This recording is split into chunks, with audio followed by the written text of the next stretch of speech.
Hello everyone, UPSC mind game ಚಾನಲ್ಗೆ ನಿಮಗೆಲ್ಲರಿಗೂ ಸ್ವಾಗತ. ಎಕನಾಮಿಯಲ್ಲಿ ಮುಂದೆ ನಾವು ನೋಡಲಿಕ್ಕಿರುವ concept economic growth versus economic development. ಆರ್ಥಿಕ ಬೆಳವಣಿಗೆ, ಆರ್ಥಿಕ ಅಭಿವೃದ್ಧಿ. ತುಂಬ ಜನ ಹೇಳೋದು ಕೇಳಿರ್ಬೋದು ನೀವು, ದುಡ್ಡಿದ್ರೆ ಎಲ್ಲ ಸಿಕ್ಕೋದಿಲ್ಲ, ದುಡ್ಡೊಂದಿದ್ದು ಮಾತ್ರಕ್ಕೆ ಜೀವನದಲ್ಲಿ ಸಂತೋಷ ಸಿಕ್ಕೋದಿಲ್ಲ ಅಂತ ತುಂಬ ಜನ ಹೇಳ್ತಾ ಇರ್ತಾರೆ. ಆದರೆ ದುಡ್ಡು ಇಲ್ಲದೆ ಇದ್ದರೆ ಏನೂ ಸಿಕ್ಕೋದಿಲ್ಲ. ದುಡ್ಡಿದ್ರೆ ಎಲ್ಲ ಸಿಗುತ್ತೆ ಅಂತಲ್ಲ, ಆದರೆ ಈಗಿನ ಕಾಲದಲ್ಲಿ ಏನಾದರೂ ಸಿಗಬೇಕು ಅಂದರೆ ನಿಮ್ಮ ಹತ್ರ ದುಡ್ಡು ಇರಬೇಕು. ದುಡ್ಡೊಂದೇ ಎಲ್ಲ ಅಲ್ಲ, ಆದರೆ ಏನಾದರೂ ಬೇಕು ಅಂದರೆ ದುಡ್ಡು ಬೇಕು. ಎಕನಾಮಿಕ್ ಗ್ರೋತ್ ಮತ್ತು ಡೆವಲಪ್ಮೆಂಟ್ ಅದು ಸಹ ಅದೇ ಥರದ ಕಾನ್ಸೆಪ್ಟು. ಗ್ರೋತ್ ಬೇರೆ, ಡೆವಲಪ್ಮೆಂಟ್ ಬೇರೆ. ನಿಮ್ಮ ಹತ್ರ ಹಣ ಇದೆ, ಹಣ ಇದ್ದ ಮಾತ್ರಕ್ಕೆ ನೀವು ಖುಷಿಯಾಗಿದ್ದೀರಾ ಅಲ್ವಾ? ಅದು ಇಂಪಾರ್ಟೆಂಟ್ ಅಲ್ವಾ? ಹಣ ಇದ್ದ ಮಾತ್ರಕ್ಕೆ ನಿಮ್ಮ ಹೊಟ್ಟೆ ತುಂಬಿರುತ್ತಾ? ಹಣದಿಂದ ಹೊಟ್ಟೆ ತುಂಬೋದಿಲ್ಲ, ಆದರೆ ಹೊಟ್ಟೆ ತುಂಬಲಿಕ್ಕೆ ಏನಾದರೂ ತಗೊಳ್ಬೇಕು ಅಂತಂದರೆ ಅವಾಗ ಹಣ ಬೇಕು. ಡಿಸ್ಕಸ್ ಮಾಡೋಣ, ಏನು ಗ್ರೋತ್ ಅಂತಂದರೆ ಏನು, ಡೆವಲಪ್ಮೆಂಟ್ ಅಂತಂದರೆ ಏನು. What is economic growth? ನಮ್ಮ ದೇಶದ GDP ನ್ಯಾಷನಲ್ ಲೆವೆಲಲ್ಲಿ ನಾವು ನೋಡೋದಾದರೆ ಇನ್ಕ್ರೀಸ್ ಇನ್ GDP ಬಗ್ಗೆ ಡೀಟೇಲ್ ಆಗಿ ನಾವು ಮುಂದೆ ನೋಡಲಿಕ್ಕಿದ್ದೇವೆ, ಫಾರ್ಮುಲಾ ಎಲ್ಲ ನೋಡ್ತಾ ಇದ್ದೇವೆ. GDP ಯಾವಾಗ ಜಾಸ್ತಿ ಆಗ್ತಾ ಇರುತ್ತೋ ಆವಾಗ ನಾವು ಗ್ರೋತ್ ಆಗ್ತಾ ಇದ್ದೇವೆ, ನಾವು ಬೆಳವಣಿಗೆಯ ಹಾದಿಯಲ್ಲಿದ್ದೇವೆ. Increasing GDP of a country over time, ಕಾಲದಿಂದ ಕಾಲಕ್ಕೆ, ವರ್ಷದಿಂದ ವರ್ಷಕ್ಕೆ ನಮ್ಮ GDPಯಲ್ಲಿ ಡೆವಲಪ್ಮೆಂಟ್ ಆಗ್ತಾ ಅಂದರೆ ಗ್ರೋತ್ ಆಗ್ತಾ ಇದೆ. ಅದರ ಅರ್ಥ ಏನು? GDP ಜಾಸ್ತಿ ಆಗ್ತಾಯಿದೆ ಅಂತಂದರೆ ಪ್ರೊಡಕ್ಷನ್ ಜಾಸ್ತಿ ಆಗ್ತಾ ಇದೆ. ಪ್ರೊಡಕ್ಷನ್ ಸೆಕ್ಟರ್ನಲ್ಲಿ ಇರುವವರಿಗೆ ಮತ್ತು ಮಾರ್ಕೆಟ್ನಲ್ಲಿ ಇರುವವರಿಗೆ ಇನ್ಕಮ್ ಜಾಸ್ತಿ ಬರ್ತಾ ಇದೆ. ಇನ್ಕಮ್ ಜಾಸ್ತಿ ಆದರೆ ದೇಶದ ಆರ್ಥಿಕ ಮೌಲ್ಯ, ಒಟ್ಟಾರೆ ಎಕಾನಮಿ ಗ್ರೋ ಆಗ್ತಾ ಇದೆ ಅಂತ ಅರ್ಥ. GDP ಅಂತಂದರೆ ಯಾವುದ್ರ ಮೇಲೆ ಫೋಕಸ್ ಮಾಡ್ತಾ ಇದ್ದೇವೆ ನೋಡಿ, ಮುಖ್ಯವಾಗಿ ಇಲ್ಲಿ ಕ್ವಾಂಟಿಟಿ ಮೇಲೆ ಅಲ್ವಾ? ಎಷ್ಟು GDPಯನ್ನು ಒಂದು ನಂಬರ್ ಮೂಲಕ ಅಳೀತಾರೆ, ಇಷ್ಟು % ಗ್ರೋತ್ ಆಗ್ತಾ ಇದೆ, GDP ವ್ಯಾಲ್ಯೂ ಇಷ್ಟಿದೆ, GDPಯಲ್ಲಿ ಇಷ್ಟು % ಬಜೆಟನ್ನು ಈ ಒಂದು ಕ್ಷೇತ್ರಕ್ಕೆ ಮೀಸಲಿಡ್ತಾ ಇದ್ದೇವೆ, ಇಂಥ ಶಬ್ದಗಳನ್ನು ನೀವು ಕೇಳಿರಬಹುದು. ಅದರ ಅರ್ಥ ಏನು? ಅದೊಂದು ಕ್ವಾಂಟಿಟಿ, ಒಂದು ನಂಬರ್ ಅಥವಾ ಮೆಷರೇಬಲ್ ಅಲ್ವಾ, ಅದನ್ನು ಅಳೆಯಬಹುದು. ಮತ್ತು ಮುಖ್ಯವಾಗಿ ಫೋಕಸ್ ಮಾಡೋದು ಶಾರ್ಟ್ ಟರ್ಮ್ ಚೇಂಜ್ ಮೇಲೆ.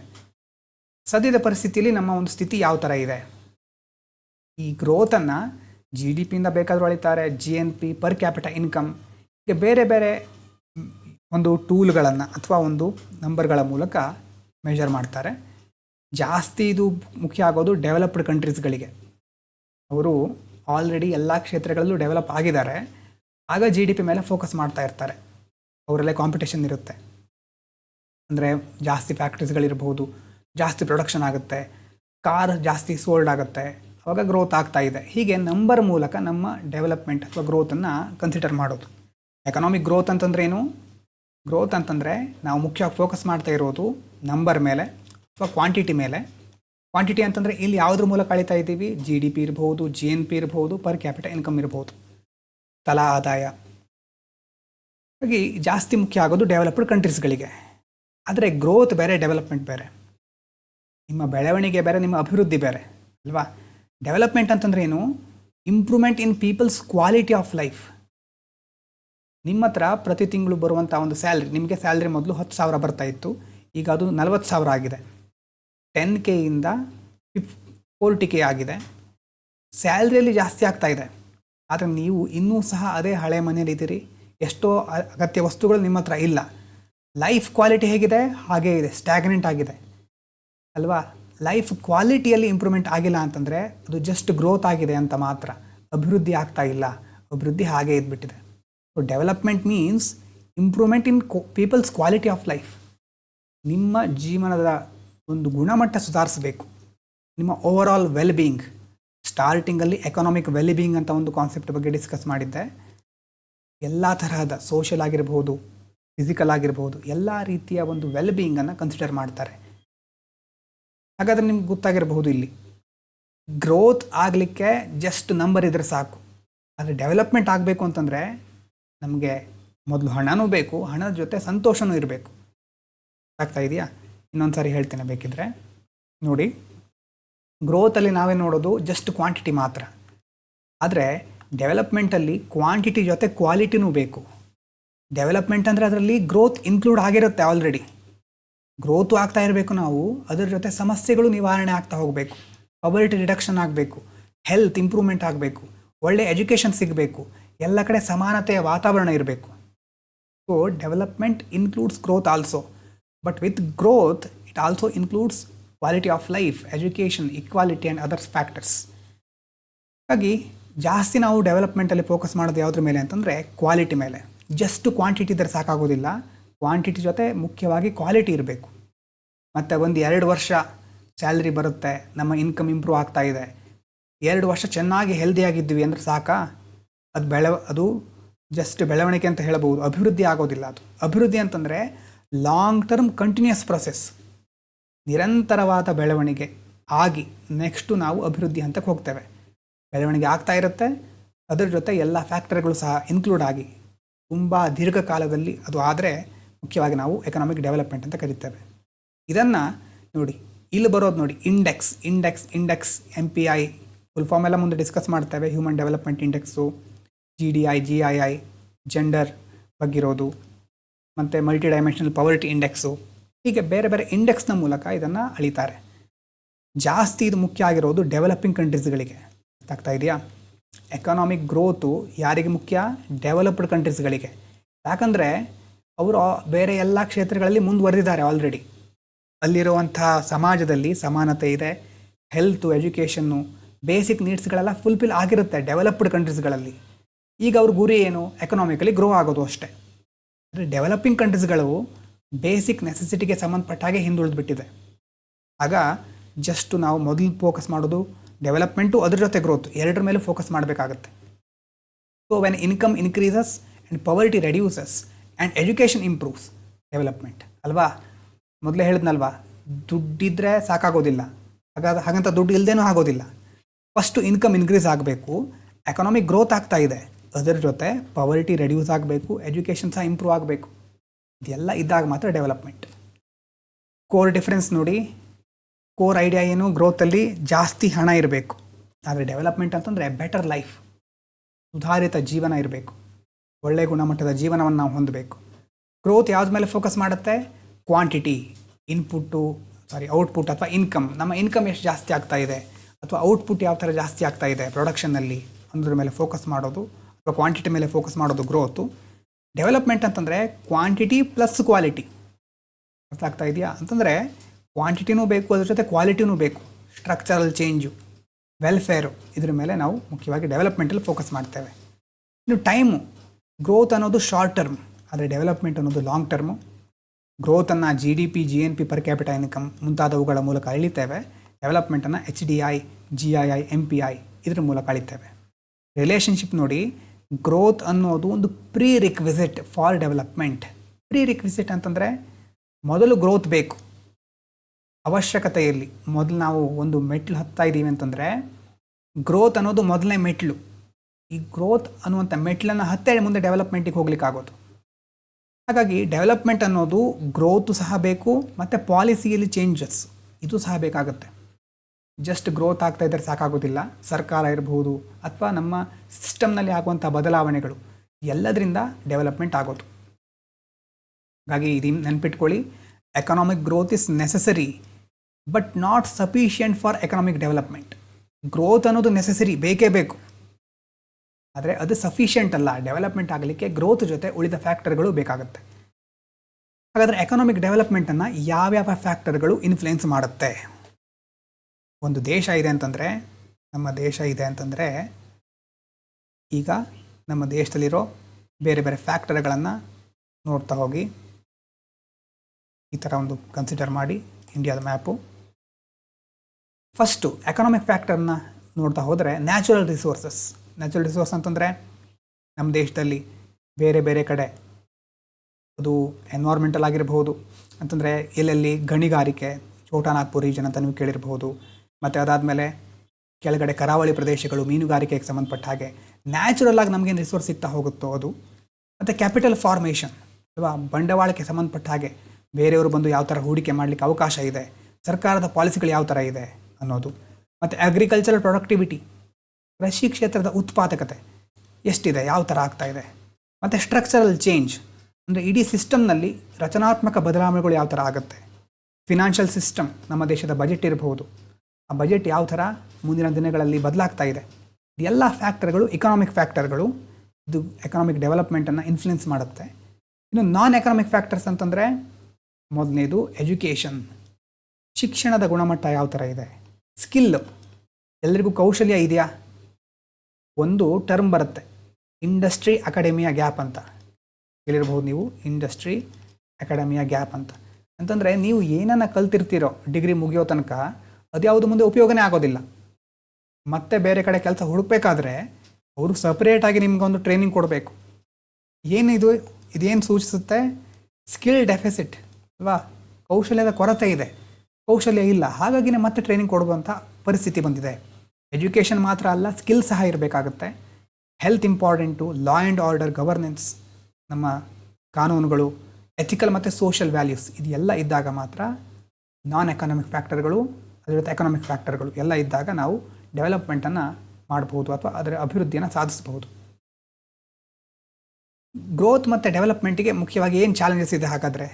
ಇದು ಮೇನ್ಸಿನ ಟಾಪಿಕ್. ಮುಖ್ಯವಾಗಿ ಪ್ರಿಲಿಮ್ಸಲ್ಲೂ ಕೆಲವೊಂದು ಸಾರಿ ಕೇಳ್ತಾರೆ ಇಂಡೈರೆಕ್ಟಾಗಿ, ಆದರೆ ಮೇನ್ಸಲ್ಲಿ ಈ ಟಾಪಿಕನ್ನು ನಾವು ಬರೀ ಎಕಾನಮಿ ಮಾತ್ರ ಅಲ್ಲ, ಎಸ್ಸೆಗಳಲ್ಲಿ, ಎಥಿಕ್ಸ್ನಲ್ಲಿ ಸಹ ಬಳಸ್ಕೊಳ್ತೇವೆ.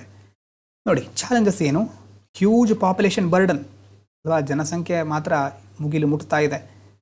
ಪಾಪ್ಯುಲೇಷನ್ ಅನ್ನೋದು ಇಲ್ಲೂ ಸಹ ಇನ್ನೊಂದು ಟರ್ಮ್ ಬರುತ್ತೆ, ಡೆಮೋಗ್ರಫಿಕ್ ಡಿವಿಡೆಂಡು, ಡೆಮೋಗ್ರಫಿಕ್ ಬರ್ಡನ್ ಅಂತ. ಡೆಮೋಗ್ರಫಿಕ್ ಒಂದೋ ಡಿವಿಡೆಂಡ್ ಆಗ್ಬೋದು ನಮಗೆ, ಅದು ಇನ್ನೊಂದು ಬರ್ಡನ್ ಆಗ್ಬೋದು. ಕನ್ನಡದಲ್ಲಿ ಏನಂತ ಕರೀತಾರೆ? ಜನಸಂಖ್ಯೆಯ ಲಾಭಾಂಶ. ಡಿವಿಡೆಂಡ್ ಅಂತಂದರೆ, ಬರ್ಡನ್ ಅಂತಂದರೆ ಅದೊಂದು ಹೊರೆ. ನಮ್ಮ ದೇಶದ ಜನ ಸರಿಯಾದ ಸ್ಕಿಲ್ ಗಳಿಸ್ಕೊಂಡು ಸರಿಯಾದ ಉದ್ಯೋಗವನ್ನು ಮಾಡಿದರೆ ಅದು ದೇಶಕ್ಕೆ ಕೊಡುಗೆಯನ್ನು ನೀಡಲಿಕ್ಕೆ ಸಾಧ್ಯ ಆಗುತ್ತೆ, ಅದು ಡಿವಿಡೆಂಡ್, ದೇಶದ ಲಾಭಾಂಶ ಜಾಸ್ತಿ ಆಗುತ್ತೆ. ಅದೇ ಜನರಿಗೆ ಸ್ಕಿಲ್ ಇಲ್ಲ ಅಂತಂದರೆ ಅಥವಾ ಅನಾರೋಗ್ಯದಿಂದ ಬಳಲ್ತಾ ಇದ್ದಾರೆ ಅಂತಂದರೆ ಸರ್ಕಾರಕ್ಕೆ ಅದೊಂದು ಹೊರೆ ಅಲ್ವಾ. ಇವರನ್ನು ಸರ್ಕಾರ ನೋಡ್ಕೊಳ್ಬೇಕಾಗತ್ತೆ, ಪಾಲಿಸಿಗಳನ್ನು ತರಬೇಕಾಗುತ್ತೆ. ಹಾಗಾಗಿ ಆ ಹೊರೆ ಹೆಚ್ಚಾಗ್ತಾ ಹೋಗುತ್ತೆ. ಪಾಪ್ಯುಲೇಷನ್ ಬರ್ಡನ್ ಜಾಸ್ತಿ ಆಗ್ತಾ ಹೋದಾಗೆ ಅದು ಗ್ರೋತ್ ಮತ್ತು ಡೆವಲಪ್ಮೆಂಟ್ ಮೇಲೆ ಇನ್ಫ್ಲುಯೆನ್ಸ್ ಮಾಡುತ್ತೆ. ಇನ್ನು ಅಗ್ರಿಕಲ್ಚರ್ ಮೇಲೆ ತುಂಬ ಡಿಪೆಂಡ್ ಆಗಿಬಿಡೋದು. ಅರ್ಧಕ್ಕಿಂತ ಜಾಸ್ತಿ ಜನ ಅಗ್ರಿಕಲ್ಚರಲ್ಲಿ ಮುಖ್ಯವಾಗಿ ಕೆಲಸವನ್ನು ನೋಡ್ಕೊಂಡಿರ್ತಾರೆ, ಆದರೆ ಅದಕ್ಕೆ ಬರುವಂಥ ಕೊಡುಗೆ, ಜಿ ಡಿ ಪಿಗೆ ಸಿಗುವಂಥ ಕೊಡುಗೆ ತುಂಬ ಕಡಿಮೆ ಇದೆ. ಮತ್ತು ಇನ್ಕಮ್ ಮತ್ತು ಆಪರ್ಚುನಿಟಿಯಲ್ಲಿ ಇನ್ಇಕ್ವಾಲಿಟಿ, ಸಮಾನತೆ ಇಲ್ಲದೆ ಇರೋದು, ಸರ್ಕಾರಿ ಕಚೇರಿಗಳಲ್ಲಿ ಕರಪ್ಷನ್ ಇರೋದು, under employment, skill mismatch. Under employment ಅಂತಂದರೆ, ಸ್ಕಿಲ್ ಮಿಸ್ಮ್ಯಾಚ್ ಅಂತಂದರೆ, ಒಂದು ಎಂಪ್ಲಾಯ್ಮೆಂಟ್ ಬಗ್ಗೆ ನೋಡಬೇಕಾದ್ರೆ ಡಿಜಿಟಲಾಗಿ ನೋಡ್ತೀವಿ. ಯಾವ ಉದ್ಯೋಗ ಸಿಗಬೇಕಿತ್ತೋ ಆ ಒಂದು ಹಂತದ ಉದ್ಯೋಗ ಪಡ್ಕೊಳ್ಳಿಕ್ಕೆ ಆಗ್ತಾ ಇಲ್ಲ ನಿಮಗೆ. ಚಿಕ್ಕ ಚಿಕ್ಕ ಉದ್ಯೋಗಗಳಿಗೆ ನೀವು ಹೋಗ್ತಾ ಇದ್ದೀರಿ. ಸ್ಕಿಲ್ ಮಿಸ್ಮ್ಯಾಚ್ ಆಗ್ತಾ ಇದೆ ಎಷ್ಟೋ ಕಡೆ. ಮತ್ತು ನ್ಯಾಚುರಲ್ ರಿಸೋರ್ಸ್ಗಳಿದೆ, ಮೇಲೆ ಹೇಳಿದಾಗೆ ತುಂಬ ರಿಸೋರ್ಸ್ಗಳಿದೆ, ಆದರೆ ಅದನ್ನು ಎಕ್ಸ್ಪ್ಲಾಯ್ಟ್ ಮಾಡ್ತಾ ಇದ್ದೀವಿ, ಓವರ್ ಯೂಸ್ ಮಾಡ್ತಾ ಇದ್ದೀವಿ. ಮತ್ತು ನಮ್ಮ ಮೂಲಸೌಕರ್ಯಗಳು ಪೂರ್ ಆಗಿರುತ್ತೆ. ಇದೆಲ್ಲದರಿಂದಾಗಿ ಗ್ರೋತ್ ಮತ್ತು ಡೆವಲಪ್ಮೆಂಟ್ ಅಷ್ಟು ಸುಲಭವಾಗಿ ಆಗೋದಿಲ್ಲ. ಚಾಲೆಂಜಸ್ ಇದೆಲ್ಲ. ಹಾಗಾದ್ರೆ ಏನು ಮಾಡಬೇಕು? ಇನ್ಫ್ರಾಸ್ಟ್ರಕ್ಚರಲ್ಲಿ ಇನ್ವೆಸ್ಟ್ ಮಾಡಬೇಕು ಅಲ್ವಾ. ಮೂಲ ಸೌಕರ್ಯಗಳನ್ನು ಸುಧಾರಿಸಬೇಕು. ರಸ್ತೆ ಇರ್ಬೋದು, ರೈಲು, ರೋಡ್, ಬ್ರಿಡ್ಜು, ಯಾವುದೇ ಕ್ಷೇತ್ರದಲ್ಲಿರ್ಬೋದು, ಮೊದಲು ಮೂಲ ಸೌಕರ್ಯಗಳ ಸುಧಾರಣೆ ಆಗಬೇಕು, ಇಂಪ್ರೂವ್ ಮಾಡಬೇಕು, ಅದರಲ್ಲಿ ಇನ್ವೆಸ್ಟ್ ಮಾಡಬೇಕು. ಸರ್ಕಾರದ ಇನ್ವೆಸ್ಟ್ಮೆಂಟ್ ಅಂತಂದರೆ ಹೇಗೆ ಅಂತ ನಿಮ್ಗೆ ಗೊತ್ತಿರುತ್ತೆ. 1 ವರ್ಷ ಅದಕ್ಕೆ ಇಂತಿಷ್ಟು ದುಡ್ಡು ಹಾಕಿದ್ದೇವೆ ಅಂತ ಒಂದು ಬೋರ್ಡ್ ಇಟ್ಟಿರ್ತಾರೆ. ಅದಾದಮೇಲೆ ಸ್ವಲ್ಪ ದಿನದ ನಂತರ ಬೋರ್ಡು ಕಾಣಿಸೋದಿಲ್ಲ, ಆ ರಸ್ತೆ ಸಹ ಮೊದಲಿನ ಥರನೇ ಆಗಿಬಿಟ್ಟಿರುತ್ತೆ. ಯಾಕಂದರೆ ಹೆಸರಿಗೆ ಮಾತ್ರ ಅಭಿವೃದ್ಧಿ ಅಂತ ಹೇಳ್ತಾರೆ, ಆದರೆ ವಾಸ್ತವ ಪರಿಸ್ಥಿತಿ ಬೇರೆ ಇರುತ್ತೆ ಅಲ್ವಾ. ಹಾಗಾಗಿ ಇನ್ಫ್ರಾಸ್ಟ್ರಕ್ಚರಲ್ಲಿ ಇನ್ವೆಸ್ಟ್ ಮಾಡಬೇಕು. ಇನ್ವೆಸ್ಟ್ ಮಾಡಿದ್ದನ್ನು ಸರಿಯಾಗಿ ಜಾರಿಗೊಳಿಸಬೇಕಾಗತ್ತೆ, ಇಂಪ್ಲಿಮೆಂಟೇಷನ್ ಆಗಬೇಕಾಗತ್ತೆ. ಇನ್ನು ಎಜುಕೇಷನ್ನು, NEP, ಸ್ಕಿಲ್ ಡೆವಲಪ್ಮೆಂಟ್, ಅಲ್ಲೂ ಸಹ ಫೋಕಸ್ ಮಾಡಬೇಕು ನಾವು. ಇಲ್ಲಿ ಓವರಾಲ್ ಆಗಿ ಪಾಯಿಂಟ್ ಸಿಗ್ತಾ ಇದೆ ನಿಮಗೆ. ಮುಂದೆ ನಾವು ಪ್ರತಿ ಸೆಕ್ಟರ್ ಬಗ್ಗೆ ನೋಡಬೇಕಾದ್ರೆ ಡೀಟೇಲ್ ಆಗಿ ಬರಿಬೇಕಾಗುತ್ತೆ. ಈಗ ಓವರಾಲ್ ಆಗಿ ಡೆವಲಪ್ಮೆಂಟು, ಗ್ರೋತಿಗೆ ಸಂಬಂಧಪಟ್ಟ ಹಾಗೆ ಯಾವ ಥರ ನಾವು ಕ್ರಮ ಕೈಗೊಳ್ಬಹುದು. ಸಿಂಪಲ್, ಈಗ ನಾವು ಇನಿಷಿಯಲ್ ಸ್ಟೇಜಲ್ಲಿದ್ದೇವೆ. ತುಂಬ ಡೇಟಾವನ್ನು ಇಲ್ಲಿ ಕೊಟ್ಟಿಲ್ಲ ನಾನು, ತುಂಬ ಕಾನ್ಸೆಪ್ಟ್ ಅಂತ ದೊಡ್ಡದೇನು ಕೊಟ್ಟಿಲ್ಲ. ಯಾಕಂದರೆ ನಿಮ್ಗೆ ಈಸಿಯಾಗಿ ಅರ್ಥ ಆಗುತ್ತೆ. ಇದು ಮೂಲಸೌಕರ್ಯ ಸುಧಾರಿಸಬೇಕು, ಎಜುಕೇಷನ್ ಸಿಗಬೇಕು ಎಲ್ರಿಗೂ, NEP ಇದೆ ನಮ್ಮದು, ಅದನ್ನು ಚೆನ್ನಾಗಿ ಇಂಪ್ಲಿಮೆಂಟ್ ಮಾಡಬೇಕು, ಸ್ಕಿಲ್ ಡೆವಲಪ್ಮೆಂಟ್ ಆಗಬೇಕು. ಮತ್ತು ಹಳ್ಳಿಗಳಲ್ಲೂ ಬ್ಯಾಂಕಿಂಗ್ ವ್ಯವಸ್ಥೆ ಸಿಗಬೇಕು ಅಲ್ವಾ. ಎಲ್ಲರಿಗೂ ತಮ್ಮ ಅಕೌಂಟನ್ನು ತೆರಲಿಕ್ಕೆ ಅವಕಾಶ ಕೊಡಬೇಕು.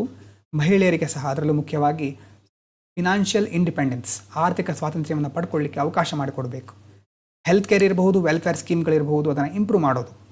ಮತ್ತು ಅಗ್ರಿಕಲ್ಚರಲ್ಲಿ ಆಧುನಿಕ ತಂತ್ರಜ್ಞಾನಗಳನ್ನು ಬಳಸಬೇಕಾಗತ್ತೆ. ಡಿಸ್ಗೈಸ್ಡ್ ಅನ್ಎಂಪ್ಲಾಯ್ಮೆಂಟ್ ಎಲ್ಲಾದರೂ ಕೇಳಿದ್ದೀರಾ? ಡಿಸ್ಗೈಸ್ಡ್ ಅನ್ಎಂಪ್ಲಾಯ್ಮೆಂಟ್, ಅದನ್ನು ಕಡಿಮೆ ಮಾಡಬೇಕು.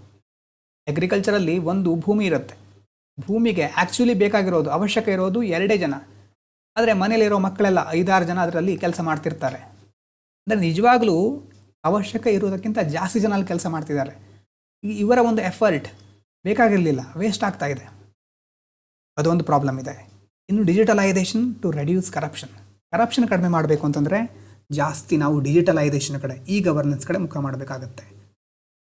ಇನ್ನು ಅಮರ್ತ್ಯ ಸೇನ್ ಅವರದ್ದು ತುಂಬ ಬೇರೆ ಬೇರೆ ಕಾನ್ಸೆಪ್ಟ್ ಇದೆ. ಅದರಲ್ಲಿ ಡೆವಲಪ್ಮೆಂಟ್ ಕಾನ್ಸೆಪ್ಟ್ ನೋಡಿ. ಅವ್ರ ಪ್ರಕಾರ ಡೆವಲಪ್ಮೆಂಟ್ ಅಂತಂದರೆ ಏನು? ಫ್ರೀಡಮ್. ಯಾವುದರಿಂದ ಸ್ವಾತಂತ್ರ್ಯ? ಪವರ್ಟಿಯಿಂದ, ಹಂಗರಿಂದ, ಟೈರನಿಯಿಂದ, ಸೋಷಿಯಲ್ ಡೆಪ್ರಿವೇಷನಿಂದ, ಇನ್ಇಕ್ವಾಲಿಟಿಯಿಂದ, ಸಾಮಾಜಿಕ ಪಿಡುಗುಗಳು ಅಂತ ಯಾವುದನ್ನೆಲ್ಲ ಕರಿತೇವೆ ನಾವು, ಅದು ಎಲ್ಲದರಿಂದ ಸ್ವಾತಂತ್ರ್ಯ ಬೇಕು ನಮಗೆ.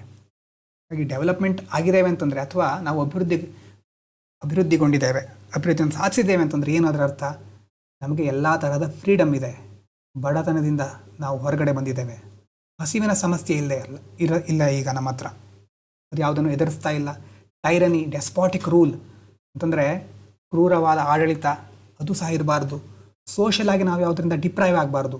ಸಾಮಾಜಿಕ ಅಭಾವ ಎದುರಾಗಬಾರ್ದು. ಮತ್ತು ಅಸಮಾನತೆ, ಎಲ್ಲದರಿಂದ ನಮಗೆ ಮುಕ್ತಿ ಬೇಕು. ಆವಾಗ ನಿಜವಾದ ಸ್ವಾತಂತ್ರ್ಯ. ಆ ನಿಜವಾದ ಸ್ವಾತಂತ್ರ್ಯನೇ ನಮಗೆ ಡೆವಲಪ್ಮೆಂಟ್ ಅಲ್ವಾ? ಸ್ವಾತಂತ್ರ್ಯ ಸಿಕ್ಕಿದೆ ಅಂತಂದರೆ ನಾವು ಅಭಿವೃದ್ಧಿ ಹೊಂದಿದ್ದೇವೆ ಅನ್ನೋ ಅರ್ಥವನ್ನು ಅವ್ರು ಹೇಳ್ತಾರೆ. ಹಾಗಾಗಿ Sen says development requires strengthening 5 freedoms. 5 ಮುಖ್ಯವಾದ ಫ್ರೀಡಮ್ಗಳ ಬಗ್ಗೆ ಹೇಳ್ತಾರೆ. ಮೊದಲನೇದು ಪೊಲಿಟಿಕಲ್ ಫ್ರೀಡಮ್. ನಿಮಗೆ ಇಷ್ಟವಾದ ಅಥವಾ ನಿಮಗೆ ಸರಿ ಅನಿಸುವಂತಹ ವ್ಯಕ್ತಿಯನ್ನು ಆಯ್ಕೆ ಮಾಡಲಿಕ್ಕೆ ಅವಕಾಶ ಇರಬೇಕಾಗತ್ತೆ. ಅದನ್ನು ಕೊಟ್ಟಿದ್ದಾರೆ ಸಂವಿಧಾನಾತ್ಮಕವಾಗಿ. ಎಕನಾಮಿಕ್ ಫೆಸಿಲಿಟೀಸ್, ನಿಮಗೆ ಬೇಕಾದ ಜಾಬ್ ಮಾಡೋದು ಮತ್ತು ಉದ್ಯೋಗವನ್ನು ಹುಡ್ಕೊಳ್ಳೋ ಜವಾಬ್ದಾರಿ, ಬೇರೆ ಕಡೆ ಜಾಬಿಗೋಸ್ಕರ ಮೈಗ್ರೇಟ್ ಆಗೋದು.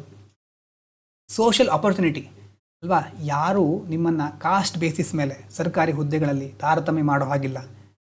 ಕಾಸ್ಟ್ ಬೇಸಿಸ್ ಮೇಲೆ ಅಥವಾ ಯಾವುದೋ ನಿಮ್ಮ ಧರ್ಮ ಇದನ್ನು ಇಟ್ಕೊಂಡು ನಿಮ್ಮ ಆಪರ್ಚುನಿಟಿ ಕಿತ್ಕೊಳ್ಳೋ ಹಾಗಿಲ್ಲ. ಮತ್ತು ಟ್ರಾನ್ಸ್ಪರೆನ್ಸಿ ಗ್ಯಾರಂಟೀಸ್, ಸರ್ಕಾರ ಇರ್ಬೋದು, ಯಾವುದೇ ಒಂದು ವಿಭಾಗ ಇರ್ಬೋದು, ಟ್ರಾನ್ಸ್ಪರೆನ್ಸಿ, ಪಾರದರ್ಶಕತೆ ಬಹಳ ಇಂಪಾರ್ಟೆಂಟು. ಅದ್ರ ಜೊತೆ ಪ್ರೊಟೆಕ್ಟಿವ್ ಸೆಕ್ಯುರಿಟಿ. ಈಗ ಹುದ್ದೆ ಅಥವಾ ಯಾವುದೋ ಒಂದು ಜಾಬು ಇದೆ ಅಂತಂದರೆ ಎಷ್ಟು ಸೆಕ್ಯೂರ್ ಆಗಿದೆ ಅನ್ನೋದು ಇಂಪಾರ್ಟೆಂಟ್. 1 ವರ್ಷ ನಿಮ್ಮ ಕಾಂಟ್ರಾಕ್ಚುವಲ್ ಬೇಸಿಸ್ ಮೇಲೆ ತಗೊಂಡಿದ್ದಾರೆ, ಆಮೇಲೆ ನೀವು ಏನು ಮಾಡಬೇಕು ಅಂತ ಗೊತ್ತಿಲ್ಲ. ಈಗ ಮುಖ್ಯವಾಗಿ ಸಮಸ್ಯೆ ಬರ್ತಾ ಇದೆಯಲ್ವಾ, ಗಿಗ್ ವರ್ಕರ್ಸು, ಪ್ಲ್ಯಾಟ್ಫಾರ್ಮ್ ವರ್ಕರ್ಸು, ಇಂಥ ಕಡೆ ಎಲ್ಲ ಈ ಒಂದು ಸಮಸ್ಯೆ. ಅದೇ ರೀತಿ ಅನ್ಆರ್ಗನೈಸ್ ಸೆಕ್ಟರ್ ಅಂತ ಬರುತ್ತೆ, ಅಸಂಘಟಿತ ವಲಯಗಳು. ಅಲ್ಲೆಲ್ಲ ಪ್ರಾಬ್ಲಮ್ ಏನಂತಂದರೆ ಪ್ರೊಟೆಕ್ಷನ್ ಅಥವಾ ಸೆಕ್ಯುರಿಟಿ ಇರಲ್ಲ. ಸೋಷಿಯಲ್ ಸೆಕ್ಯುರಿಟಿ ಅಂತ ಕರಿತೇವೆ. ಇವರು ಕೆಲಸ ಅಥವಾ ರಿಟೈರ್ಡ್ ಆದಮೇಲೆ ಪೆನ್ಷನ್ ಇರೋದಿಲ್ಲ, ಮತ್ತು ಸ್ಯಾಲ್ರಿಗಳು ಕರೆಕ್ಟಾಗಿ ಬರ್ತಾ ಇರೋದಿಲ್ಲ. ಇಂಥ ಸಮಸ್ಯೆಗಳು ಇರಬಾರ್ದು. ಹಾಗಾಗಿ ಈ 5 ತರಹದ ಫ್ರೀಡಮ್ಗಳಿರಬೇಕು ಅಂತ ಅಮರ್ತ್ಯ ಸೇನ್ ಅವರು ಹೇಳ್ತಾರೆ. ಹಾಗಾಗಿ ನೆನ್ಪಿಟ್ಕೊಳ್ಳಿ, development is not money alone. ಹಣದಿಂದ ಮಾತ್ರ ನಾವು ಡೆವಲಪ್ಮೆಂಟ್ ಅಂತ ಹೇಳಲಿಕ್ಕಾಗೋದಿಲ್ಲ. Real development means people having choices plus opportunities. ನಿಮ್ಮ ಹತ್ರ ಆಯ್ಕೆಗಳಿರಬೇಕು, ಆ ಆಯ್ಕೆಗಳನ್ನು ಸಾಧಿಸಲಿಕ್ಕೆ ಅವಕಾಶಗಳು ಇರಬೇಕು.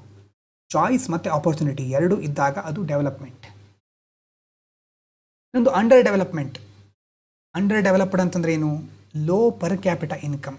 ಯಾವುದೇ ಒಂದು ದೇಶ ಅಂಡರ್ ಡೆವಲಪ್ ಅಂತ ಯಾವಾಗ ಕರಿತೇವೆ? ತಲಾ ಆದಾಯ ಕಡಿಮೆ ಇರುತ್ತೆ, ಪ್ರೊಡಕ್ಟಿವಿಟಿ, ಉತ್ಪಾದಕತೆ ಕಡಿಮೆ ಇರುತ್ತೆ, ಮತ್ತು ಅಲ್ಲಿನ ಜನರ ಜೀವನದ ಗುಣಮಟ್ಟ ತುಂಬ ಕಳಪೆಯಾಗಿರುತ್ತೆ. Poor living standards. ಕಾಮನ್ ಟ್ರೇಟ್ಗಳು, ಅದರ ಲಕ್ಷಣಗಳನ್ನು ನೋಡೋದಾದರೆ ಲೋ ಕ್ಯಾಪಿಟಲ್ ಫಾರ್ಮೇಷನ್, ಬಂಡವಾಳದಲ್ಲಿ ಯಾವುದೇ ಏರಿಕೆ ಕಂಡು ಬರ್ತಾ ಇರೋದಿಲ್ಲ, ಅನ್ಎಂಪ್ಲಾಯ್ಮೆಂಟ್ ಜಾಸ್ತಿ ಇರೋದು, ಇನ್ಇಕ್ವಾಲಿಟಿ ತಾಂಡವವಾಡ್ತಾ ಇರುತ್ತೆ, ಅಸಮಾನತೆ ತುಂಬ ಕಡೆ ನೋಡ್ಕೊಳ್ತಾ ಹೋಗ್ತೇವೆ ನಾವು ಅಲ್ಲಿ ಅಂಥ ದೇಶಗಳಲ್ಲಿ.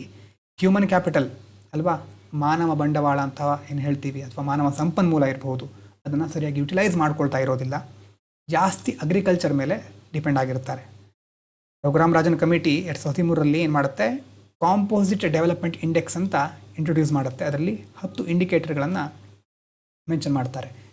ಈಗ ಪ್ರಿನ್ಸಲ್ಲಿ ಈ 10 ಇಂಡಿಕೇಟರ್ಗಳು ಯಾವ್ದು ಅಂತ ನೋಡ್ಕೊಳ್ಳೋಕ್ಕಿಂತ ಈ ಕಾಂಪೋಸಿಟ್ ಡೆವಲಪ್ಮೆಂಟ್ ಇಂಡೆಕ್ಸ್ ಯಾರು ಇಂಟ್ರೊಡ್ಯೂಸ್ ಮಾಡಿದ್ರು, ಅದು ಮ್ಯಾಚ್ ದ ಫಾಲೋವಿಂಗಲ್ಲಿ ಬಂದರೆ ಆವಾಗ ನೀವು ರಘುರಾಮ್ ರಾಜನ್ ಕಮಿಟಿ ಅಂತ ನೆನ್ಪಿಟ್ಕೊಳ್ಬೇಕಾಗತ್ತೆ.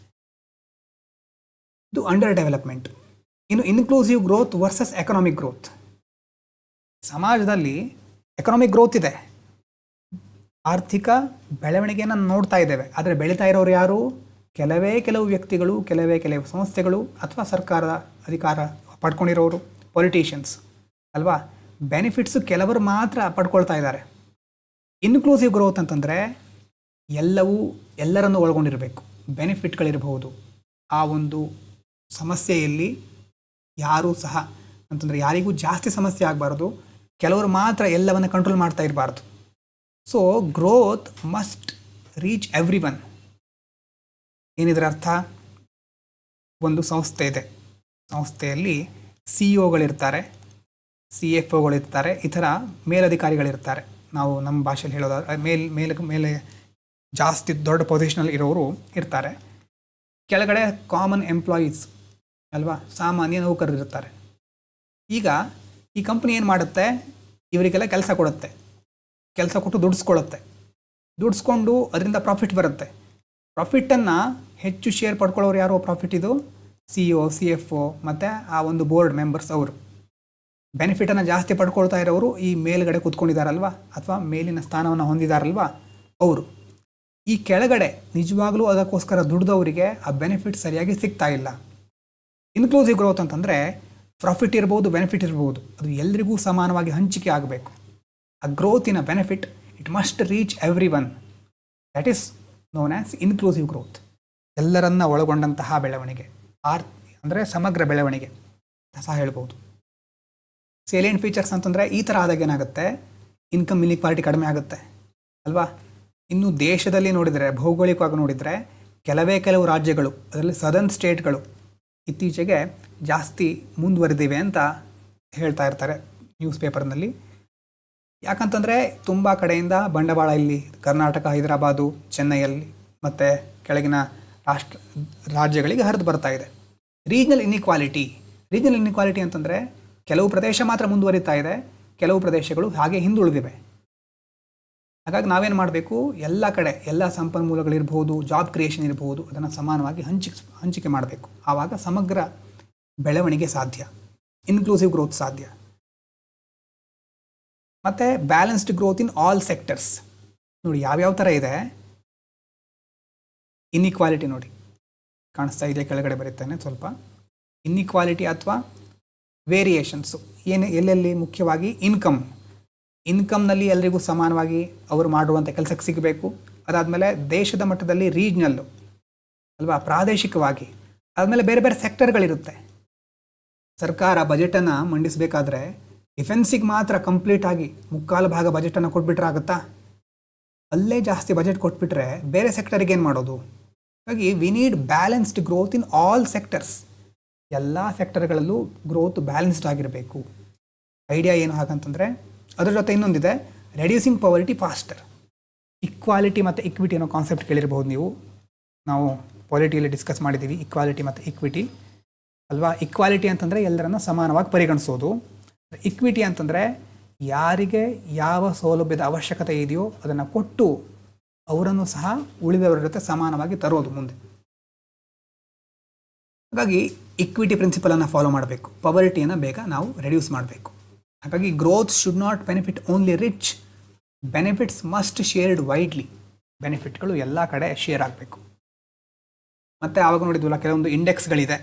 ಇಂಡೆಕ್ಸ್ ಪ್ರಕಾರ ಏನೇನು ಅದನ್ನು ಯಾರು ಇಂಟ್ರೊಡ್ಯೂಸ್ ಮಾಡಿದರು, ಜಸ್ಟ್ ಇಂಟ್ರೊಡಕ್ಷನ್ ಕೊಟ್ಟಿರ್ತೇನೆ ನೋಡಿ. ಹ್ಯೂಮನ್ ಡೆವಲಪ್ಮೆಂಟ್ ಇಂಡೆಕ್ಸು HDI ಅಂತ ಕರಿತೇವೆ. 1990 ಬರ್ತಾ ಇದೆ ಅದು. ಯಾರು ಅದನ್ನು ಇಂಟ್ರೊಡ್ಯೂಸ್ ಮಾಡಿರೋರು? UNDP, United Nations development program. 3 ಡೈಮೆನ್ಷನನ್ನು ಕನ್ಸಿಡರ್ ಮಾಡ್ತಾರೆ, ಮೆಷರ್ ಮಾಡ್ತಾರೆ.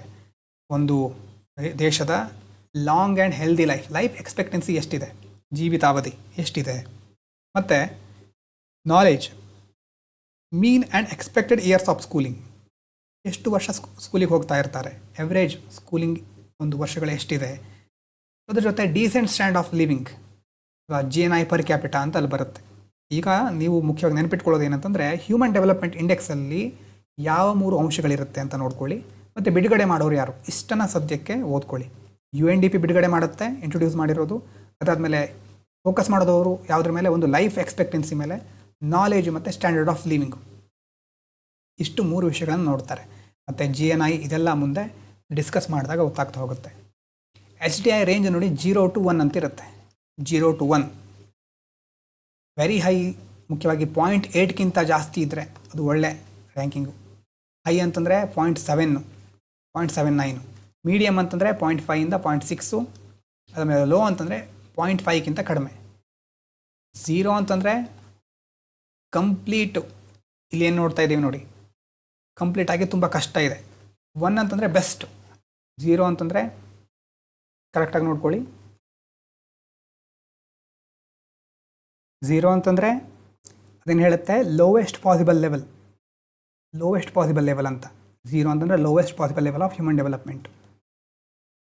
ಇನ್ನು 1 ಅಂತಂದರೆ highest possible level of human development. ಅಂದರೆ ಅಷ್ಟು ದೊಡ್ಡ ಮಟ್ಟದಲ್ಲಿ ಇದೆ ಡೆವಲಪ್ಮೆಂಟ್, ಆ ಒಂದು ಲೆವೆಲಿಗೆ ತಲುಪಿದೆ ಅಂತ.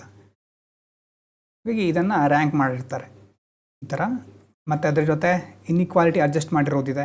Gender development index GDI, gender inequality index, multi dimensional poverty index. ಈ ಥರ ಇಂಡೆಕ್ಸ್ಗಳನ್ನು ಈಗಲೇ ಬೈ ಹಾರ್ಟ್ ಮಾಡಬೇಕು ಅಂತ ಅಲ್ಲ, ಅದರ ಡೇಟಾಗಳನ್ನು ನಾವು ಮೇನ್ಸಲ್ಲಿ ಜಾಸ್ತಿ ಯೂಸ್ ಮಾಡ್ತೇವೆ ಆನ್ಸರ್ ಬರೀಬೇಕಾದ್ರೆ. ಮತ್ತು ಅದನ್ನು ಯಾರು ಇಂಟ್ರೊಡ್ಯೂಸ್ ಮಾಡಿದರೂ, ಭಾರತದ ರ್ಯಾಂಕ್ ಎಷ್ಟು ಅನ್ನೋದನ್ನು ಫಿಲಿಮ್ಸಿಗೋಸ್ಕರ ನೋಡ್ತೇವೆ. ನೋಡಿ, ಜೆಂಡರ್ ರಿಲೇಟೆಡ್ ಇಂಡೈಸಸ್ಸು ತುಂಬ ಇಂಪಾರ್ಟೆಂಟು UPSCಗೆ. ಮೊದಲನೇದು gender inequality index.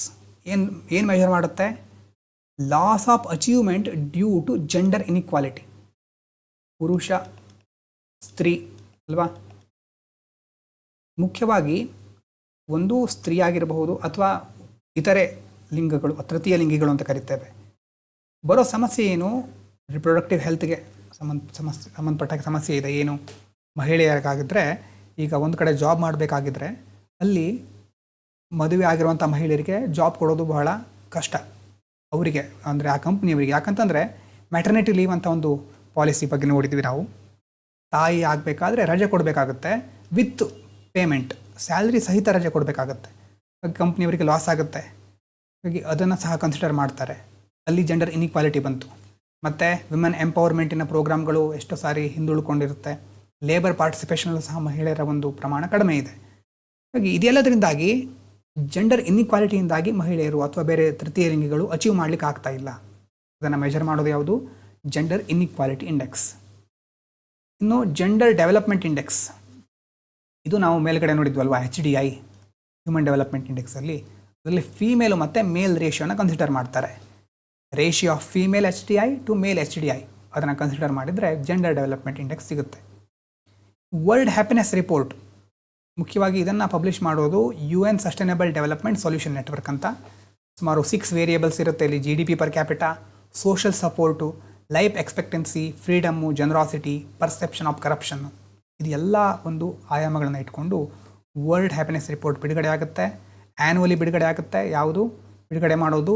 UN sustainable development solutions network, UNSTSN,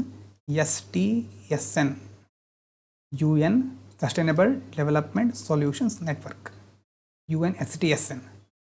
ಇನ್ನು ಗ್ರಾಸ್ ನ್ಯಾಷನಲ್ ಹ್ಯಾಪಿನೆಸ್, ಮುಖ್ಯವಾಗಿ ಇದನ್ನು ತಂದಿರೋದು ನೋಡಿ ಭೂತಾನ್. ಅಂದರೆ ಇದರಲ್ಲಿ ಕಂಪ್ಲೀಟಾಗಿ ಹೋಲಿಸ್ಟಿಕ್ ಮೆಷರ್, ಟೋಟಲ್ ವೆಲ್ಬೀಯಿಂಗನ್ನು ಚೆಕ್ ಮಾಡ್ತಾರೆ. 4 ಪಿಲ್ಲರ್ಗಳು ನೋಡಿ. ಗುಡ್ ಗವರ್ನೆನ್ಸ್ ಹೇಗಿದೆ, ಗವರ್ನೆನ್ಸ್ ಯಾವ ಥರ ಇದೆ, ಸಸ್ಟೈನಬಲ್ ಡೆವಲಪ್ಮೆಂಟನ್ನು ಫಾಲೋ ಮಾಡ್ತಾ ಇದ್ದಾರಾ, ಸುಸ್ಥಿರ ಅಭಿವೃದ್ಧಿ ಇದೆಯಾ, ಕಲ್ಚರಲ್ ಕನ್ಸರ್ವೇಷನ್, ನಮ್ಮ ಕಲ್ಚರ್ ಕನ್ಸರ್ವ್ ಮಾಡ್ಕೊಂಡು ಹೋಗ್ಲಿಕ್ಕೆ ಆಗ್ತಾ ಇದೆಯಾ, ಮತ್ತು ಎನ್ವೈರ್ಮೆಂಟಲ್ ಕನ್ಸರ್ವೇಷನ್. ಇಷ್ಟು ದೊಡ್ಡ ದೊಡ್ಡ ಕ್ಯಾಟಗರಿಗಳಿದು ಎಲ್ಲ ಇದ್ದಾಗ ಮಾತ್ರ ಅದು ಒಳ್ಳೆ ಹ್ಯಾಪಿನೆಸ್ ಇಂಡೆಕ್ಸ್. ಅದು ಗ್ರಾಸ್ ನ್ಯಾಷನಲ್ ಹ್ಯಾಪಿನೆಸ್ ಮುಖ್ಯವಾಗಿ ಯಾರು ಇಂಟ್ರೊಡ್ಯೂಸ್ ಮಾಡಿರೋರು? ಭೂತಾನ್ ಅವರು. ಹಾಲಿಸ್ಟಿಕ್ ಮೆಷರ್ ಆಫ್ ವೆಲ್ಬೀಯಿಂಗನ್ನು ಮೆಷರ್ ಮಾಡುತ್ತೆ. ಹಾಲಿಸ್ಟಿಕ್ ವೆಲ್ಬೀಯಿಂಗು 4 ಪಿಲ್ಲರ್ಗಳು: governance, sustainable development, cultural conservation, environmental conservation. Okay, next OECD better life index measures wellbeing using 11 topics. ಅದರಲ್ಲಿ 11 ಟಾಪಿಕ್ಗಳು ಬರುತ್ತೆ. Income, housing, jobs, health, education, environment, safety, ಇದೆಲ್ಲ. ಹಾಗಾಗಿ OECD ಬೆಟರ್ ಲೈಫ್ ಇಂಡೆಕ್ಸ್ ಅಂತ ಅದು ಕರಿತೇವೆ. ಎಲ್ಲ ಟಾಪಿಕ್ಗಳು ಯಾವ್ದ್ಯಾವುದು ಅಂತ ನೋಡಿದ್ರೆ ಅದು ಕಾಸ್ಟ್ ಬೆನಿಫಿಟ್ ನನ್ನ ಪ್ರಕಾರ ಒಳ್ಳೆಯದಲ್ಲ. ಆದರೆ OECD ಫುಲ್ ಫಾರ್ಮು ಗೊತ್ತಿದ್ರೆ ಕಮೆಂಟ್ ಮಾಡಿ, ಮುಂದೆ ಸಹ ನಾವು ಡಿಸ್ಕಸ್ ಮಾಡ್ತೇವೆ. World banks most recent income classification, world ಬ್ಯಾಂಕಿಂದು ಸಹ ಒಂದು ಕ್ಲಾಸಿಫಿಕೇಷನ್ ಇದೆ. ಈ ವರ್ಷದ ಒಂದು ಕ್ಲಾಸಿಫಿಕೇಷನ್ ನೋಡಿ ಯಾವ ಥರ ಕ್ಲಾಸಿಫೈ ಮಾಡುತ್ತೆ ಅದು. ಈ ವರ್ಷದ ಅಪ್ಡೇಟೆಡ್ ಡೇಟಾ ಇಲ್ಲಿ ಕೊಟ್ಟಿರೋದು ನಾನು. ಇಲ್ಲಿ ಪರ್ ಕ್ಯಾಪಿಟ ಇನ್ಕಮ್ ನೋಡಿ 1135 ಆರ್ ಲೆಸ್ ಇದ್ದರೆ ಅದು ಲೋ ಇನ್ಕಮ್. ಅದೇ ಒಂದು ವೇಳೆ 1136ಇಂದ 4495 ಇದ್ದರೆ ಲೋವರ್ ಮಿಡಲ್ ಇನ್ಕಮ್. 4496ಇಂದ 13935 ಇದ್ದರೆ ಅಪ್ಪರ್ ಮಿಡಲ್ ಇನ್ಕಮ್. ಇದಾದಮೇಲೆ 13935 ಇದ್ದರೆ ಅದು ಹೈ ಇನ್ಕಮ್. ಈ ಡೇಟಾವನ್ನು ಈಗ ಬೈ ಹಾರ್ಟ್ ಮಾಡೋದು ಬೇಡ. ಮುಂದೆ ವರ್ಲ್ಡ್ ಬ್ಯಾಂಕಿನ ಬಗ್ಗೆ ನಾವು ಡೀಟೇಲ್ ಆಗಿ ತಿಳ್ಕೊಳ್ತೇವೆ. ವರ್ಲ್ಡ್ ಬ್ಯಾಂಕ್ ಇರಬಹುದು, IMF ಇರಬಹುದು, ಇಂಟರ್ನ್ಯಾಷನಲ್ ಆರ್ಗನೈಸೇಷನ್ಗಳು ತುಂಬ ಇಂಪಾರ್ಟೆಂಟ್ ಇದೆ. ವರ್ಲ್ಡ್ ಬ್ಯಾಂಕಿದ ಕ್ಲಾಸಿಫಿಕೇಷನ್ ಸಹ ಇರುತ್ತೆ ಒಂದು ಅನ್ನೋದನ್ನು ನೋಡ್ಕೋಬೇಕು. ಹಾಗೆ ನೋಡಿ, ಲಾಸ್ಟಲ್ಲಿ ಗ್ರೋತ್ ಅಂತಂದ್ರೇನು, ಜಿ ಡಿ ಪಿ ಜಾಸ್ತಿ ಆಗೋದು, ಸಾಮಾನ್ಯವಾಗಿ ಕ್ವಾಂಟಿಟಿ ಜಾಸ್ತಿ ಆಗೋದು. ಡೆವಲಪ್ಮೆಂಟ್ ಅಂತಂದರೆ ಜೀವನ ಸುಧಾರಣೆ ಆಗೋದು. ಇನ್ಕ್ಲೂಸಿವ್ ಗ್ರೋತ್ ಅಂತಂದರೆ ಎಲ್ರಿಗೂ ಗ್ರೋತಿನ ಬೆನಿಫಿಟ್ ಸಿಗಬೇಕು. ಎಚ್ ಡಿ ಐಯಲ್ಲಿ ಲೈಫು, ಎಜುಕೇಷನು, ಇನ್ಕಮ್ ಮುಖ್ಯವಾಗಿ ಫೋಕಸ್ ಮಾಡ್ತಾರೆ. ಜಿ ಡಿ ಐಯಲ್ಲಿ ಫಿಮೇಲ್ ಎಚ್ ಡಿ ಐ ಮತ್ತು ಮೇಲ್ ಎಚ್ ಡಿ ಐ ರೇಷಿಯೋದು. ಜಿ ಐ ಐ ಏನು ಜೆಂಡರ್ ಇನ್ಇಕ್ವಾಲಿಟಿಯಿಂದ ಅಚೀವ್ಮೆಂಟ್ ಮಾಡಲಿಕ್ಕೆ ಆಗೋದಿಲ್ಲ, loss due to gender inequality. M P ಐಯಲ್ಲಿ ಪವರ್ಟಿ ಬಿಯಾಂಡ್ ಇನ್ಕಮ್, ಅದನ್ನು ನೋಡ್ತೇವೆ. ಮತ್ತು ಪವರ್ಟಿ ಬಿಯಾಂಡ್ ಇನ್ಕಮ್ ಇರೋದಕ್ಕಿಂತ ಪವರ್ಟಿನೇ ಜಾಸ್ತಿ ಇದ್ದರೆ ಅಲ್ಲಿ ಮಲ್ಟಿ ಡೈಮೆನ್ಷನ್ ಪವರ್ಟಿ ಇಂಡೆಕ್ಸ್ ಇರಬಹುದು. ಜಿ ಎನ್ ಎಚ್ ಭೂತಾನ್ ತಂದಿರೋದು. ಹ್ಯಾಪಿನೆಸ್ ನೋಡ್ತಾರೆ, ಜಿ ಡಿ ಪಿ ಅಲ್ಲ. ಒ ಇ ಸಿ ಡಿ ಇಂಡೆಕ್ಸಲ್ಲಿ 11 ಮುಖ್ಯವಾದ ಡೈಮೆನ್ಷನ್ಗಳಿರುತ್ತೆ. World happiness 6 polling based variables ಮುಖ್ಯವಾಗಿ ಅದರಲ್ಲಿ. ಇನ್ನು ಡೆವಲಪ್ಡ್ ಮುಖ್ಯವಾಗಿ ಯಾವುದು ಕರಿತೇವೆ, ಹೈ ಪರ್ ಕ್ಯಾಪಿಟಲ್ ಇನ್ಕಮ್ ಇರಬೇಕು, ಇಂಡಸ್ಟ್ರಿ ಡೆವಲಪ್ ಆಗಿರಬೇಕು. ಅಂಡರ್ ಡೆವಲಪ್ ಅಂತಂದರೆ ಲೋ ಇನ್ಕಮ್ ಇರುತ್ತೆ, ಕ್ವಾಲಿಟಿ ಆಫ್ ಲೈಫ್ ಕಡಿಮೆ ಇರುತ್ತೆ. ಇಷ್ಟು ನಿಮ್ಗೆ ಗೊತ್ತಾಗಿರ್ಬೋದು ಅಂದ್ಕೊಳ್ತೇನೆ. ಅಂದರೆ ಥಿಯರಿ ಇಲ್ಲಿದೆ, ಜಾಸ್ತಿ ಏನು ಬಾಯ್ಹರ್ಟ್ ಮಾಡಬೇಕಾದ ಅವಶ್ಯಕತೆ ಇರೋದಿಲ್ಲ ಇದನ್ನು. ಹಾಗಾಗಿ ಜಸ್ಟ್ ಕಾನ್ಸೆಪ್ಟ್ ನೋಡ್ಕೊಳ್ಳಿ. ಜಸ್ಟ್ ಹೇಳಿದ್ದೇನು ಇಷ್ಟೊತ್ತು, ಗ್ರೋತ್ ಬೇರೆ, ಡೆವಲಪ್ಮೆಂಟ್ ಬೇರೆ. ಗ್ರೋತ್ ಅಂದರೆ ಜಸ್ಟ್ ನಮ್ಮ ಹಣದಲ್ಲಿ ಅಥವಾ ದೇಶದಲ್ಲಿ ಜಿ ಡಿ ಪಿ ಜಾಸ್ತಿ ಆಗ್ತಾ ಇದೆ. ಡೆವಲಪ್ಮೆಂಟ್ ಅಂತಂದರೆ ನಮ್ಮ ಇನ್ಕಮು ಜಾಸ್ತಿ ಆಗಬೇಕು, ನಮ್ಮ ಕ್ವಾಲಿಟಿ ಆಫ್ ಲೈಫ್ ಸಹ ಜಾಸ್ತಿ ಆಗಬೇಕು. ಈ ಒಂದು ಟೇಬಲನ್ನು ಬರೆದಿಟ್ಕೊಳ್ಳಿ ಮುಖ್ಯವಾಗಿ ನಿಮ್ಮ ನೋಟ್ಸಲ್ಲಿ. ಗ್ರೋತ್ ಮತ್ತು ಡೆವಲಪ್ಮೆಂಟಿನ ಕೋರ್ ಐಡಿಯಾ ಇದನ್ನು ಬರೆದಿಟ್ಕೊಳ್ಳಿ. ಅದಾದಮೇಲೆ ಇದು ಮೇನ್ಸಿಗೆ ಸಂಬಂಧಪಟ್ಟಿರೋದು. ಒಂದ್ಸಲ ಫಿಲಿಮ್ಸ್ ಮುಗಿದ ಮೇಲೆ ಯಾರ್ದು ಕ್ಲಿಯರ್ ಆಗಿತ್ತು ಅವರಿಗೆ ನಾನು ಸಪ್ರೇಟಾಗಿ ಮೇನ್ಸ್ ರಿಲೇಟೆಡ್ ಯಾವುದು ಇಂಪಾರ್ಟೆಂಟ್ ಅಂತ ಡಿಸ್ಕಸ್ ಮಾಡ್ತೇನೆ. ಈಗ ನಾವು ಮೇನ್ಸನ್ನು ನೋಡ್ತಾ ಹೋಗ್ತೇವೆ, ಆದರೆ ಇಂಪಾರ್ಟೆಂಟ್ ಕಾನ್ಸೆಪ್ಟ್ಗಳನ್ನು ಇನ್ನೊಂದು ಸಾರಿ ವಿತ್ ಅಪ್ಡೇಟೆಡ್ ಡೇಟಾ ಮತ್ತೆ ಮಾಡುವ ಪ್ಲ್ಯಾನ್ ಇದೆ. ಹಾಗಾಗಿ ಸದ್ಯಕ್ಕೆ ತಲೆಯಲ್ಲಿ ಇಟ್ಕೊಳ್ಳಿ ಈ ಒಂದು ಪಾಯಿಂಟ್ಸ್ಗಳನ್ನು. ಇದೆಲ್ಲ ಮತ್ತೆ ಬರ್ತಾ ಇರುತ್ತೆ, ಏನು ಚಾಲೆಂಜಸ್ ಏನಿದೆ, ಹೇಗೆ ಅದನ್ನು ಓವರ್ಕಮ್ ಮಾಡೋದು ಅನ್ನೋದೆಲ್ಲ. Amartya Sen concept important. Development ಅಂತಂದರೆ ಫ್ರೀಡಮ್ ಅಂತ, ಕ್ಯಾಪಬಿಲಿಟಿ ಅಪ್ರೋಚ್ ಅಂತ ಸಹ ಬರುತ್ತೆ. ಈಗ ಸದ್ಯಕ್ಕೆ ಡೆವಲಪ್ಮೆಂಟ್ ಅಂತಂದರೆ ಫ್ರೀಡಮ್, 5 ಥರದ ಫ್ರೀಡಮ್ ಬಗ್ಗೆ ಹೇಳ್ತಾರೆ ಅವರು. ಅಂಡರ್ ಡೆವಲಪ್ಮೆಂಟ್ ಅಂತಂದರೆ ಪರ್ ಕ್ಯಾಪಿಟಲ್ ಇನ್ಕಮ್ ಕಡಿಮೆ ಇರೋದು, ಪ್ರೊಡಕ್ಟಿವಿಟಿ ಕಡಿಮೆ ಇರೋದು, ಲಿವಿಂಗ್ ಸ್ಟ್ಯಾಂಡರ್ಡ್ ತುಂಬ ಪೂರ್ ಆಗಿರೋದು. ಇನ್ಕ್ಲೂಸಿವ್ ಗ್ರೋತ್ ಬೇರೆ, ಎಕನಾಮಿಕ್ ಗ್ರೋತ್ ಬೇರೆ. ಎಕನಾಮಿಕ್ ಗ್ರೋತಿನ ಬೆನಿಫಿಟ್ ಎಲ್ರಿಗೂ ಸಿಗಬೇಕು, ಆವಾಗ ಇನ್ಕ್ಲೂಸಿವ್ ಗ್ರೋತ್ ಅಂತ ಕರೀತೇವೆ. ಹ್ಯೂಮನ್ ಡೆವಲಪ್ಮೆಂಟ್ ಇಂಡೆಕ್ಸ್ ನೋಡಿದ್ವಿ, ಯು ಎನ್ ಡಿ ಪಿ ಅಲ್ವಾ. ಜೆಂಡರ್ ರಿಲೇಟೆಡ್ ಇಂಡೈಸಲ್ಲಿ G I I, G D I. World happiness report ಎಷ್ಟಿದೆ, 6 ವೇರಿಯೇಬಲ್ಸ್ಗಳಿದೆ. G N H Bhutan, O E C D 11 topics, ಮತ್ತು ವರ್ಲ್ಡ್ ಬ್ಯಾಂಕಿನ ಕ್ಲಾಸಿಫಿಕೇಷನ್. ಚೆನ್ನಾಗಿ ಸದ್ಯಕ್ಕೆ ನೋಡಿ ಇಟ್ಕೊಳ್ಳಿ. ಪಿ ಡಿ ಎಫನ್ನು ಅಪ್ಲೋಡ್ ಮಾಡಿರ್ತೇನೆ ಟೆಲಿಗ್ರಾಮ್ನಲ್ಲಿ. ಓಕೆನಾ? ಎಸ್, ನೆಕ್ಸ್ಟ್ ವೀಡಿಯೋದಲ್ಲಿ ಕಂಟಿನ್ಯೂ ಮಾಡೋಣ. Thank you so much. Stay healthy, stay fantastic.